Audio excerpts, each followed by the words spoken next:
Hey guys, welcome back. Welcome back. So, I'm going to continue what we were discussing earlier, what we were talking about, what I was sharing with you guys earlier about how I came to America, how I came to start living in Jamaica. I don't know if that's like a proper sentence or what, but yes. So, I've been thinking that from the other day that there are a lot of things that I would like to share. I believe that we overcome by our testimony. I believe that let's normalize testifying about the goodness of God. When I came on earlier, that was the one thing that I was talking about. The goodness of God, talking about the goodness of God. God has been so good to us. It doesn't matter what your circumstances, it doesn't matter what your situation is.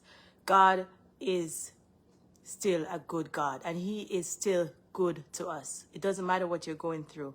It's still, the facts still remain that He's a good God. And God has been so good to us. And yet we do not talk much. We don't even talk at all about the goodness of God and what He is doing in our lives, the miracles that He's performing in our lives. So many miracles He's performing, and yet we are not talking about these miracles, so that others can believe, so that others can know about His goodness, so that when I talk about God with my children, this is how they have come to believe. This helps them. It strengthens their faith when I talk about God, when I talk about what God has done for me, when I talk about the fact that I can't find the key or whatever it is that I misplaced, and I pray and I say God, and He tells me exactly where it is, and when I go and look, that is where it is. I find it. Okay? And when I talk about Him like that, and when I testify about Him, they love to hear my testimony when I talk about God. And this is what I want us to normalize. Talking about His goodness, talking about His grace, talk about what He has done for us, talk about the things that He is doing, continuously doing in our lives. We get up every day, and it's not any good thing that we have done while we're here. It is about His goodness and His mercy and His grace why I am here today.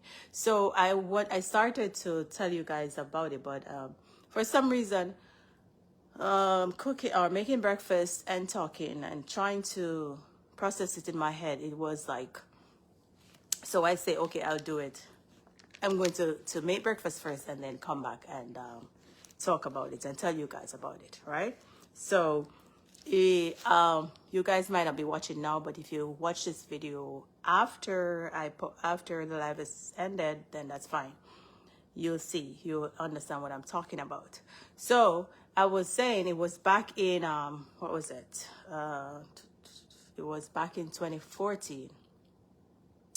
So it was back in 2014. It was about March. Let me see, February, March. It was probably February that I was working at this doctor's office in Jamaica, right? So I was working in this doctor's office as a LPN, right? And so there was me and the receptionist that worked at the doctor's office. If you know the doctor, and then you know who I'm talking about. For those of you who know me from back home, you might know who I'm talking about, right? So I remember that year working there, the receptionist went on leave, right? So she went on probably 3 months leave. So I had to assume the role of both the nurse and the receptionist at that point in time. So mind you, it was just me doing both jobs, right? So a lot was expected of me at that time. Like I am needed at that point in time. Because one person left, there was two of us, one person left, and I had to assume all these responsibilities. So yes, I'm needed at that time. So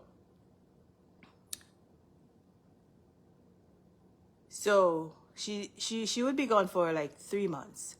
So I'm there working. I remember, I don't know if you guys know of ACI, Pentecostal Tabernacle, ACI. They have camp each year.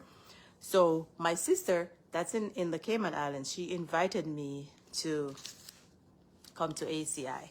I've never been to ACI. I'm not sure how long it started, prior to 2014, but she invited me to come to ACI. She said, "Girl, ACI is it's the bomb. You need to come. You need to come."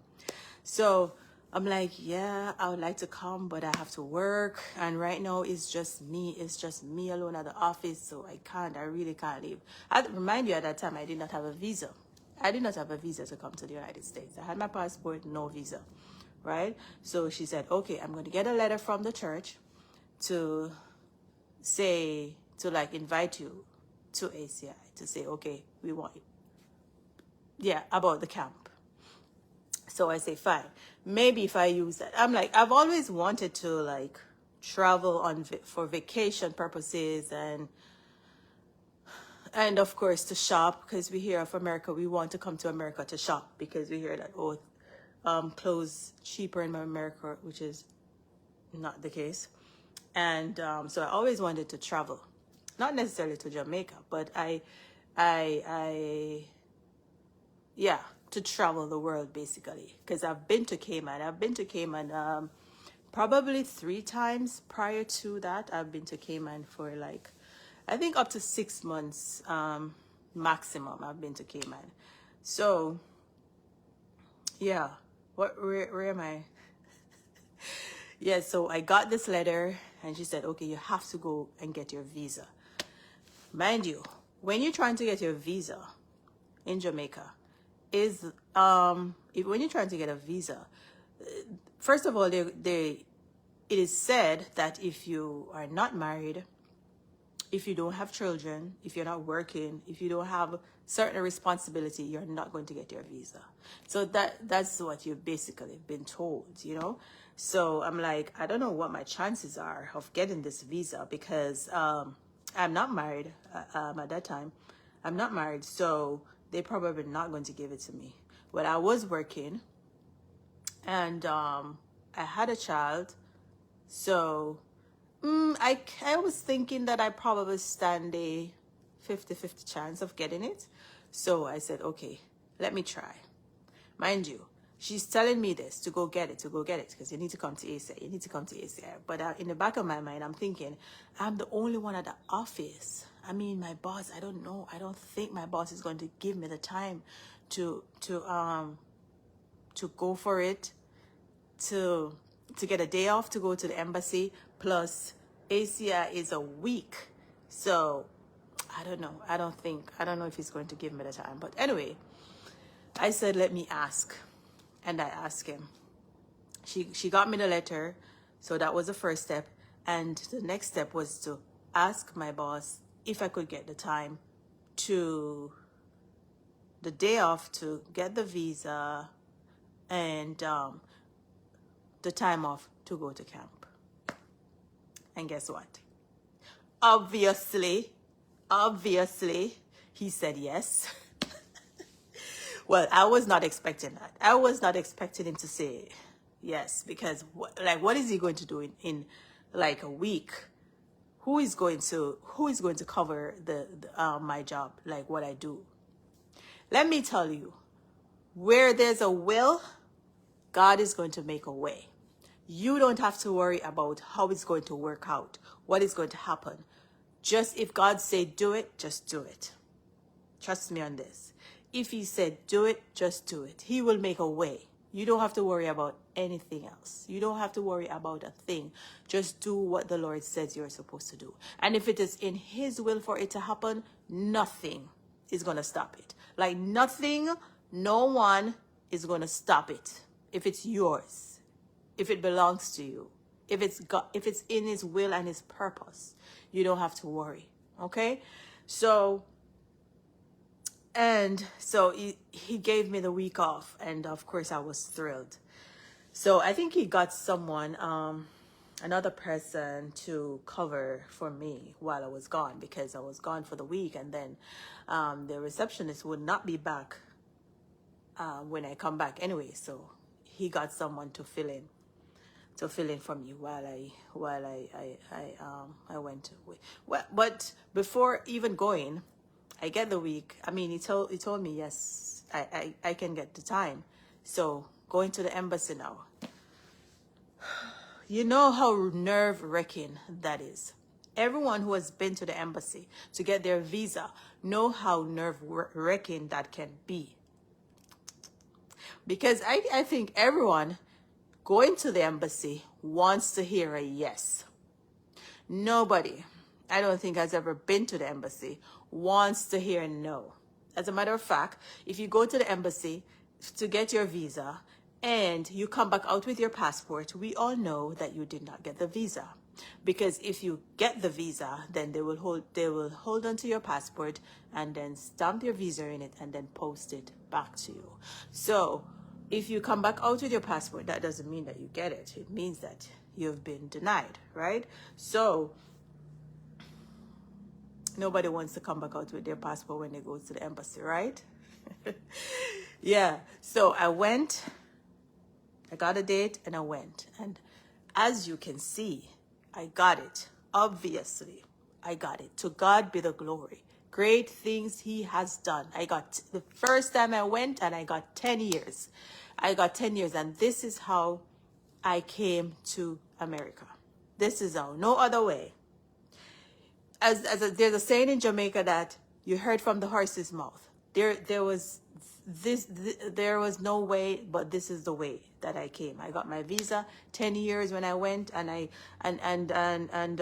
I presented them the letter, and I think they probably asked me like 2 or 3 questions. You know, when you go to the embassy and they're asking you a lot of questions, that's not really good sometimes. They're like asking you about your mother, your cousin, your brother, your sister, your auntie, where they're foreign. They ask about everybody, all of your relatives, your reason, what are you planning to do, how long you planning to stay, where are you going to stay, all of these things. I've heard that they ask sometimes when you go to the embassy, but that was my experience. When I went, I think they asked me, what's my reason to visit the United States, and I told them to go to camp ACI.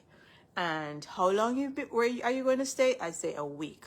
They say, where are you going to be staying? And I told them, and that was it. 3 questions, I think, tops 3 questions I was asked, and that was it. And they said okay. And of course I get my passport, and then I got my visa in the mail. Okay, so this is how I came to America. Well, I came for camp that year in 2014. So that was camp. I came in July. Excuse me. Was it June or July? I'm not sure. But it's either June or July that I came to camp, stayed for a week, then I went back home. While at camp, I met my husband at camp. That was 2014. And we got married in 2015. So I'm going to tell you about I'm going to tell you that story, how we met in 2014 in another video. Okay? So I want to do a series of video and to share with you guys how I came to America, what my experience here, what it is like, what I've been, what is it? This year is going to be, it's what, 2014? No, we're in 2024. And I've been here from 2015. So I've been here over 9 years, almost 10 years. So I want to show you guys, tell you what I've been through over this period of 9 years and my experience living here. Okay, so yes, so but I just want to encourage everyone to God has been so good to me. God has been so good to me. And this is the reason why I even created this page, because I want to share with people. I don't know, maybe my testimony can help. If it can help even one person, then my job is done. But I really want to share my testimony so that it can help somebody. If I've made a mistake in some area in the past, and I share it with you, it can prevent you from making the same mistake. You understand what I'm saying? So this is my reason for doing, this is why I created this page. I'm trying to be more consistent on the page, so it will, it can enable my page to grow. So I'm trying to be more consistent, like on my day off, so I'll come on and go on live, and or I share videos and so forth. But this is a reason. Well, my mom inspired me to create this page. Of course, her name, they called her Sweets, and she died in 2016. So so that, when I told you, was 2014. So in 2015 when I got married, and then 2016 when my mom died. So we're going to take it step by step, and I will tell you guys about my experience and everything that I've been through from that time. I might go back a little, which is I'm not sure yet, but I will. Whatever I'm inspired to share is what I will share. That is what I will say. Whatever I'm inspired to share is what I will share.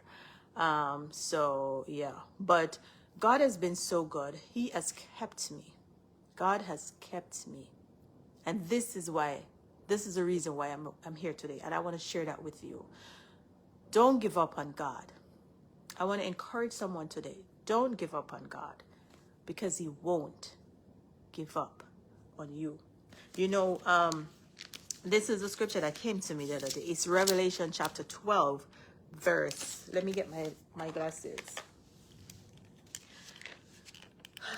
It's Revelation chapter 12, verse 11. And it says, and they overcame him by the blood of the Lamb and by the word of their testimony.